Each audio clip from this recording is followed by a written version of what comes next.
Assalamualaikum warahmatullahi wabarakatuh. Selamat malam. Perkenalkan, saya Ridho Andriano dari kelas Kualitas Tanah L dengan NIM 211049. Pada kesempatan kali ini saya akan mempresentasikan tentang soil quality, penentuan soil quality secara VSA atau visual. Langsung yang pertama ada land information untuk lokasi yang saya pilih sendiri, dimiliki oleh masyarakat setempat. Kemudian lokasinya ada di Karangrejo, Sumbersari, Jember, tepatnya di sekitar Secaba. Pada sampel kedalaman 30 cm, kemudian penggalian kedua sampai ke 45 cm dengan tanah yang diberokan setelah penanaman cabai, kondisi drainase yang cukup baik. Penggunaan saat ini hanya rerumputan dengan soil classification yaitu Inceptisol atau ke Cambisol. Kemudian untuk tekstur grup di silty atau debu dengan kondisi kelembapan yang sedang. Kemudian di seasonnya ada di average atau rata-rata.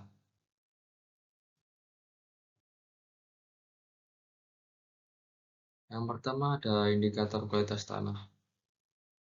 Hasil pengamatan secara visual dari penyuluhan skor, kemudian bobot diperoleh indeks kualitas tanah 32,5 atau baik. Kita langsung saja ke penjelasannya satu-satu. Baik, yang pertama ada tekstur tanah sendiri. Pada lokasi penelitian diperoleh sifat silty loam, mampu membentuk bola dengan teguh, licin, dan sedikit mengkilat maupun melekat. Nah, tekstur ini untuk kesesuaian tanaman dia cenderung cocok di segala jenis kondisi tanaman. Walaupun tekstur tanah sendiri merupakan salah satu faktor pembatas yang tidak dapat diperbaiki, khususnya dalam sistem evaluasi lahan menurut Cialo dan Sembiring. Dikatakan silty karena dia putus di antara 2,5 cm dan sampai 5 cm saat dilakukan pemiritan. Lanjut yang kedua yaitu ada struktur tanah. Struktur tanah dapat kita buka pada buku pedoman lapang maupun Mansell. Kita bisa menggunakan dengan cara mengambil agregat, kemudian meratakannya dan diperoleh ini mungkin di granular medium atau di granular fine. Ini proporsi struktur tanah sendiri cukup signifikan, artinya antara bahan kasar, pasir, debu, dan clay memiliki komposisi yang cukup seimbang sehingga ruang pori yang terbentuk cukup baik dan didominasi oleh butir halus atau fine. Lanjut ke porositas, kaitannya juga dengan teks struktur tadi. Pori mikro dan makro cukup terbentuk walaupun ini adalah contoh salah satu gumpalan yang ada pada gambar. Ketika dia mendapatkan tekanan sedikit saja atau sedang, dia sudah mulai hancur.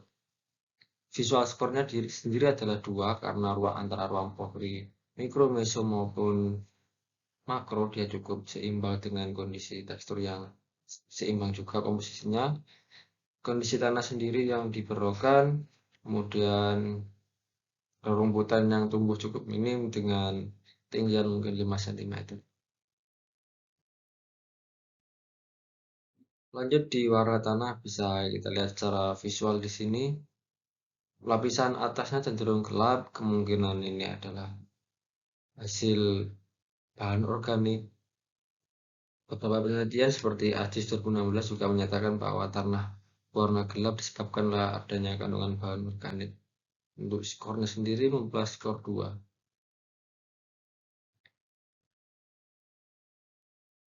Kemudian untuk bercak maupun motel, pada lapisan atas bercaknya cukup sedikit orange ini di kedalaman sekitar diperoleh di sekitar 15 sampai 30-an, mungkin masih di horizon A dengan berjarak modal kurang dari 30. Artinya tanah ini pernah mengalami sedikit reduksi, kemungkinan pernah disawahkan, kemudian menjadi cabai, lanjut sekarang diperlukan kemungkinan akan menjadi sawah lagi. Bercak ini menunjukkan adanya kandungan Fa yang terdeviasi di subhorizon menurut soil taxonomy 2014. Lanjut di aduam atau cacing tanah. Pada titik pengamatan dilakukan penggalian dengan lubang mungkin diameter 3 cm. Tidak ditemukan cacing tanah pada lubang galian, akan tetapi kehidupan lain masih ada seperti semut walaupun tidak pada lubang tersebut. Cacing sendiri merupakan salah satu makrofauna yang berpecah tanah karena dia dapat membantu membentuk struktur pada tanah sehingga mudah ditembus oleh perakaran. Lanjut di kedalaman potensial atau rotting depth. Kedalaman kurang dari 40, masih beberapa tumbuhan masih bisa ditemui karena memang kondisinya habis diberokan. Rumput masih sedikit yang tumbuh sehingga perakarannya dapat dilihat secara visual juga minim. Sehingga saya kasih skor 0,5. Yang terakhir ada keadaan erosi. Lokasi penelitian merupakan wilayah yang datar, kelaringannya 0, sehingga erosi pun juga cukup rendah. Karena faktor utama erosi adalah air, kemudian adanya kemiringan. Kemudian tutupan tanah pada lokasi penelitian sekitar 30% dengan ditumbuhi rerumputan dengan tinggi rata-rata 5-10 cm. Tutupan ini juga mengulangi laju evaporasi sehingga tanah dalam kondisi lembab. Menurut Harudin 2018. Untuk genangan di permukaan sendiri tidak ada setelah jadi hujan deras karena sifat tanahnya yang salty, artinya dia mudah meloloskan air tetapi juga tidak cepat seperti yang tekstur berpasir. Sehingga meskipun hujan 1 hari penuh kemungkinan dia masih tidak menggenang. Mungkin itu saja presentasi yang bisa saya berikan. Kurang lebihnya mohon maaf. Terima kasih. Saya tutup. Wassalamualaikum warahmatullahi wabarakatuh. Terima kasih.